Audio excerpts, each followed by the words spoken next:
Alang samahan sa anak ug sa Espiritu Santo. Amen. Langit na mong aman nga labing gamanan, aniya karon sa CFD office, God is always alive.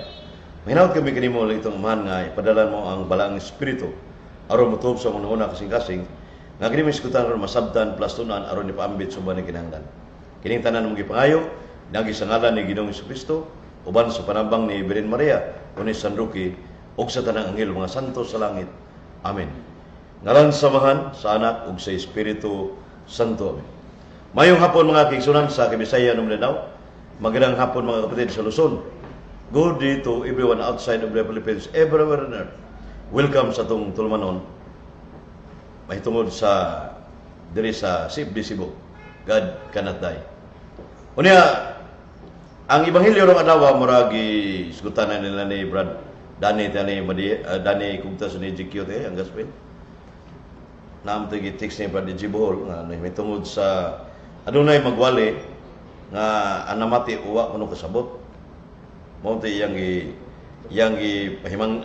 hatagan personal biblical reflection sa mula sa Mateo 13:18-23 nga nagagad gayon ang giunsa nato pag pamati ang mga mensahe sa Ginoo o pagtuman niini kay bisan pag mayo kayo magpasabot apan ang naminaw bungol ang kasing-kasing lisod gyud kini maka bunga wala man ang iyang gugma. Galatians 5:6.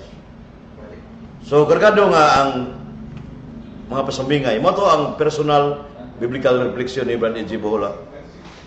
Ang punto diha mga kaigsunan nga kining pagpamati kay ningon si Kristo sa 1:8:47 ang mamati sa pulong sa Dios iya sa Dios. So amot pasabot ang mamati ang kasing-kasing kay kining pagtuon gud sa kamatuoran doktrina di man basta-basta kay naman na sa kaalam sa 17 kung kinisikasin ng pagtuon makakaton gika na iban madunggan mo malimot ini ka nga si GQ Dani Kugtas sa taga-anik si Lambert sa Sirak malimtan mo nitong mapandol na sa ato pa basta di kinisikasin o imong kinisikasin imong memorizo na mo na mahinumduman yun mga kaigsunan. So muna nga ang punto yun ay mga kaigsunan sa gospel mamati kita sa mga dagkong tao sa simbahan o labi na gipahayag ni Bishop Moro obispo ko na kay ako lang ipalutaw kay dangmoy mga pare ubos sa obispo timan na to ang fundamental sa dugma bishop superior sa mga pare dugma na dipidi dipay na sa dugma apit sa to ba kamo mga pare ka nagtudlo nga may tungod nga mingon mo nga gaday literal may insakto kay gituldukan na sa CBCP. Ako na nang gitubag nga hatagi ko video record sa mga obispo sa Pilipinas nga nagingon nga kining gaday literal official doctrine. Official doctrine ba? Nyawa mo kahatag na kanang post nga later gibutang nga gituldukan sa CBCP diskarte ra na kay daghang master sa pag-edit. Ang punto nga video gyud palitang saksihan sa mga media uban nga way bias ba nga gitabi gini sa mga obispo. Wa gyud obispo bisag usabog ni dapig sa gaday literal. Si Bishop Moro ang magita nga obispo sa nagsuwat sa Our Catholic Faith Manual of Religion page 75. Ang explanation na sa gaday for us ningon siya, gaday for us the only human natures died only without anyone else. Pagkatao ra gyud natukma sila ni kuan kining Bishop Bakani atubangan ni Padre Franz Villegas Padre Abe nga wa magkauyon ang duha ka pare ug si Bishop Bakani tutuki dia sa YouTube matuban ni Bishop Bakani ang gaday pura sa ibig sabihin the second person of the Blessed Trinity Jesus Christ who is true God died in his humanity pagkatao kaya naman ninda ang divine person with the divine nature from all eternity yang sa man eternal man suma sa fundamental sa Katolik dogma page 36. Eternal sa to pa constant present way sinugdan ug way katapusan. Kung mamatay siya din siya eternal. Mo nang giatbangan ning God is eternal sa mga ubang mga pare ug mga CFD God literal, God is eternal. Nya butag God literal. Sa to pa contradict na ang daang dogma ug sa mga CFD nagbarog sa God literal. Sa to pa kay imong gisupak ang God is eternal. Supak mo sa dugma. Anong supak ng dugma? Nagtudlo man against sa dugma. Kay naaman sa page 5 sa dugma nga bisag pare ka, sibdi ka, nga magduduha ka sa dugma, irehis ka. Ipabaptize persons deliberately denies or doubt a dugma, properly is guilty of sin of heresy and automatically subject for excommunication. Dili ako ana, si Cardinal Vidal, aning Cardinal Vidal ni pirma with Bradshaw Fernandez Adam Amper nga convention to sa Davao nga ningon dito, kung namatay ang pagkatao dungan pa kay Dios, irehis na. Pero bukata Cardinal Kibido pag yun. Si Cardinal Kibido ningon, the first divine person, Yahweh, ang amahan, eternal. Salmo 21:2. Way kamatayon. Unya, kining first divine person na ang second divine person, Jesus Christ, eternal po, suma sa dugma, unya, sa Biblia, Mikias 5:2. Ang Mikias 5:2 sa Hebrew Bible, kaya the Old Testament was written in Hebrew, we ata bitlikim ipratalihit bimi ulam. So the word bimi ulam, eternal, sa Hebrew Dictionary. Sa Thomas Kristo, eternal, unya, eternal sang mahan, muna, the second divine person, Jesus Christ, ko substantial with the Father. Dili sa mamatay, isip Diyos si Kristo. Muna dihang Cardinal Kibido inyong isupak, kamo mga pare, Padre Darwin, o tingali, pagkahilom na si Padre Darwin, silent pa ni, pero ang imong bata-bata, si Jando sa punto por punto, ningon ni Kutlo sa Mateo 27:1. Si Kristo namatay, gilansan sa cross, pero iyang gihubad og ang Diyos sa matay. Niyang pangutana, kung Diyos namatay, Jando, ang Diyos sa banhaw, asa mabasa sa Biblia? Hangtod garo, kakatubag yun. Niya si Leopard John Ray, ni gamit og proper subject, divine person, died, literal. Ang pangutana, asa ba na mabasa sa Catechism of the Catholic Church nga, sa number 468 sa CCC, mao man yung gisaligan nga sa iyang pagkatao, birth, suffering, nag-antos o kamatayon, gi-predicate o attribute sa divine person. Niyang pangutana, sulat ang divine person dahil literal. Zero yun. Yang number 47 sa Catechism of the Catholic Church, labaw pa niya sa Catechism Council of Trent, naman, gi-promulgate ni John Paul II o College of the Bishop, sa unang panambuhi pa John Paul II. Sa number 47, the Church teaches that there is only one true God, usara matuod nga Dios. Unya sa Fundamentals of the Catholic Dogma, page 32-33, there is only one God, ontological sense, the true God. Sa to pa, usara ang Diyos. Karon, kaning usa nga Diyos niya, imingo sa namatay ang Diyos, wa na yung Diyos, kay usara man, true God man. Unya, sa suwat ni San Pablo sa 1 Tesalonica 1:9, ang matuod na Diyos, true God suma sa CCC, true God, natukba ganiya, 1 Tesalonica 1:9, San Pablo, bangitan ni Batidor. Ingon siya nga, ang kuan kining matuod nga Dios dil buhi nga Dios. Sa to kadtong mo nagtudlo nga ang Dios namatay dili buhi nga Dios, ang ilang Dios dili to tinuod. Piki nga Dios. Piki nga Dios sa baruganan sa CFD gaday literal.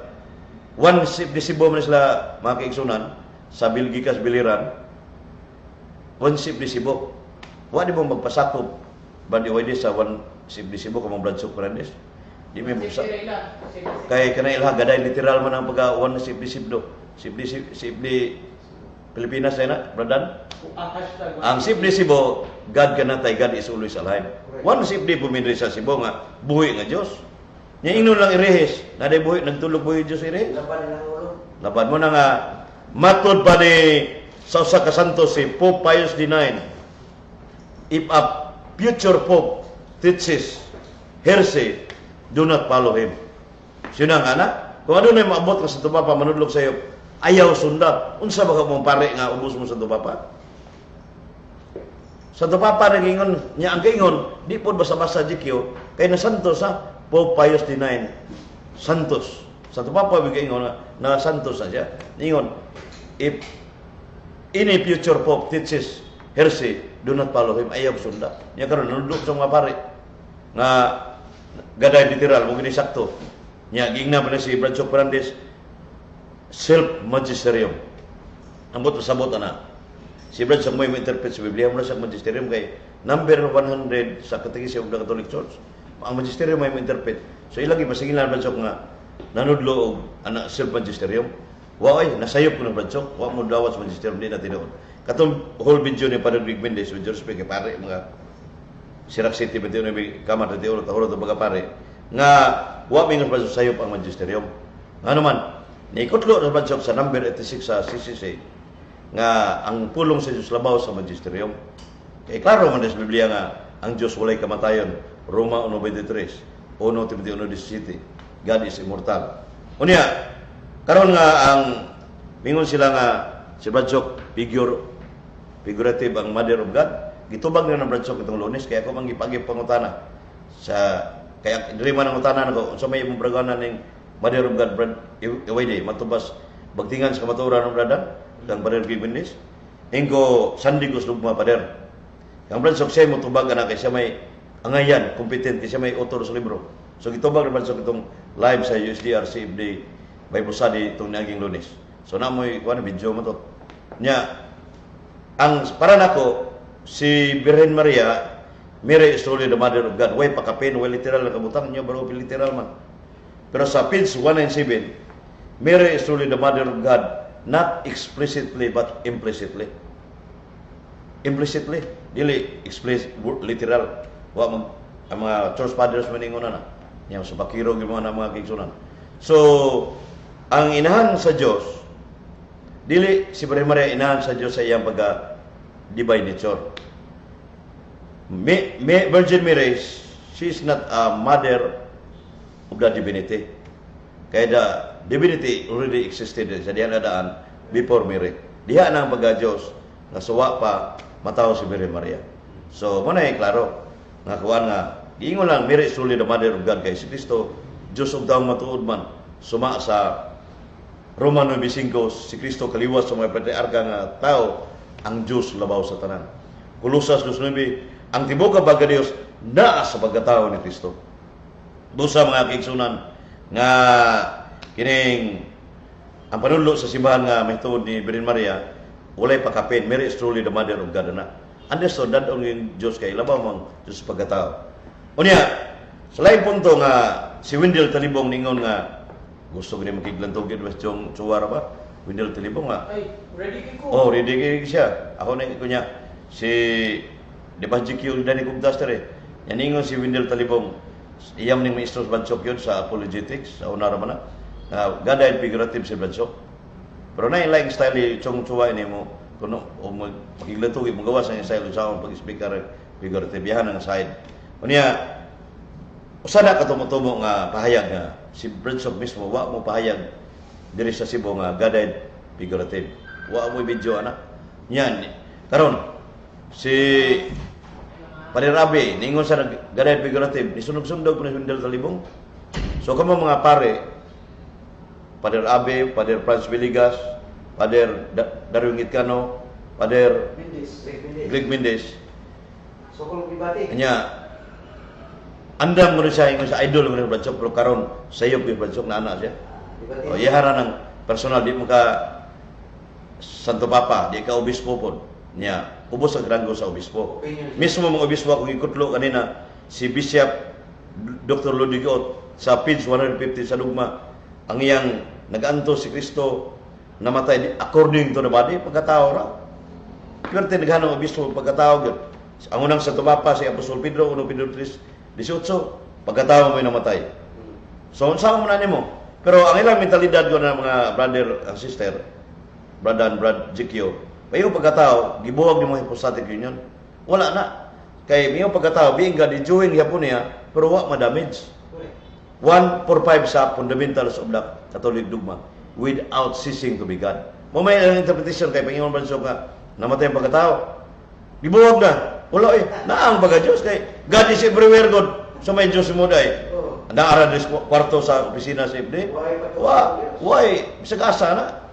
Una nga, nining akong gamay nga paambit diri sa Sibdi Cebu, mga kigsunan. Irehis ang nanudlo, gadaed literal. Sayop yun, base sa dokumento. Kunya, wala nga, mas may si Jando, mga kakadbay si Father Darwin, matudluan ka tingali, makatubag din ka ang Diyos sa banhaw. Mga mana niya, ang Diyos na matay ni. Imom naglibgas sa punto per punto yun. Na may ebidensya video na. So sunod higay, masig makatubag ka na kay high-tech naman ron, ipasa mo sa Sible Cebu. Muna. May pangutana diri. Atong basahon. Okay. Chong, si, okay ra? Sige. Ana si gikan ni Brad Ricky Leo. Ricky Imblio. Brad EYD, kung ang usa ka pari nanudlo og sayo, dapat ba naa na sila warning gikan sa magisterium? Nagpadayon pa man sila sa ilang barug nga God died literal. Unta natagaan tagad nga kining ilang baruganan sayo. Wa may magisterium sa Pilipinas, kaya wa may Santo Papa. Tapos Vatican, College of the Cardinals. Representative. Naalagi pero Di ko sure ha, kung kinsay representative na to. mo na nga niya na may mga kuan kining magtigo man na di mo na basta-basta gud kay tigo mga obispo na Santo Papa mo decide nga kini sayop ni, pero di na kinahanglan kung tangtangon ba sila mismo na irihe sila nga panudlo. Sila ra gud mismo sila na hibaw na sila ang konsensya niya. Una siya usa sa Rodrigo Empleo, street preaching man. Okay. Daghang salamat sa imong tubag, Brother EYD. Napoy usa ka pangutana gikan ni Ton Apelido. Unsay title atong nga video, Brad EYD? Kabahin atong video ni Brad Soap sa pagtubag niya sa pari. Atong ganiha ba yung so Sip ni si Boto live sa USGR, ngutana ko ito kay Pa-download lang. narito Ay, pa-PM sa... Namran Lagural jubilon na ito nag-video. so ako lang ingon nga PM sa kaning CFD Cebu. Pa-PM sa CNBC. Na may record ito no? Nara. Na videohan ito na Live to. live ito no? So ipa-PM lang sa CFD Cebu Oh. nga page. Sige. Yeah. Break, ikaw tumang break, ano? I-search sa... Salamat yung mga kigsunan na itong si ang ministro sa apologetic, Grandmaster sa apologetic, Brad Soprandes, Brad Adam Mabert, Chapter President, o ang bahay si Tomas Caburnay, uban pa si mga safety, si Edwin, kisab itong uban, mga opisyal, Jikyo, George Sorepel, ang Herbal Oil, o Siumay King si Jikyo, o uban pa, John Porcat, organized food. Ha? Herbal Oil. O niya, salamat Chong Cho sa master sa metaphysics o yatong gayon sa pagpaambit og diri karon sa Sible Cebu. God is always alive. Napay dugang pangutana, Brad. Ano ba na? Last. Ay dugang last nga pangutana atong basahon karong hapuna mga igsunan gikan ni Mark Lubitania. According to him, Brad EYD. Okay. Huwag tam, giring mo niya yan. Okay. Nung mo sa pangutana, iyang giring mo. Grabe no memory no. Asa, Brad EYD, unsay kalahian sa Ginoo ug Dios? Spelling na lang lahi na. Sa kuan sa Hebro sa determined size patro size, kuan man ito nga ang Ginoo mo man ang Adonai. Lord. Elohim mo na God. So, pero ang Biblia ni pahayag milig-o na nga sa Isaiah 71:15 ang pulong Ginoo o Dios usara sa Old Testament.